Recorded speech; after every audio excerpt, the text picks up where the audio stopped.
শ্রীরামপুরের বটতলায় অবস্থিত মোহনজ্যোতিতে ছিল দত্তাত্রেয়ের শুভ অন্নপ্রাশন। গিয়ে দেখলাম কাতলা মাছ থেকে মাটন সব কিছুর প্রিপারেশন হচ্ছে। পাশে দেখলাম পাতুরিকে জামা কাপড় পরানো হচ্ছে আর ছাঁকা তেলে আলু ভাজা ভাজা হচ্ছে।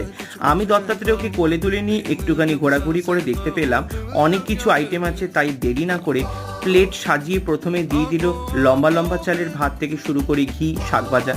তারপর খেয়ে ফেললাম ঝুরি আলু ভাজা, তার সাথে ডাল। এরপর ছিল এঁচোড় চিংড়ি, এঁচোড়গুলো তো খেলাম, তার সাথে চিংড়ি মাছটাও পেয়ে গেলাম। তারপর ছিল পাতুরি, গরম গরম পাতুরির জামা প্যান্ট খুলে পাতুরির মুখে পড়ে দিলাম। আরও ভালোবাসা দ্বিগুণ করার জন্য আরও দুটো পাতুরি নিলাম। প্লিজ কলা পাতাগুলো দেখে লজ্জা দিও না। তারপর ছিল দই কাতলা, দই কাতলাটা সোজা ভাতে না মেখে মুখে পুড়ে দিলাম। এরপর ছিল নরম নরম মাটন, যেটা খেলাম পোলাও দিয়ে। তারপর ছিল চাটনি, পাঁপড়, রসগোল্লা আর সন্দেশ।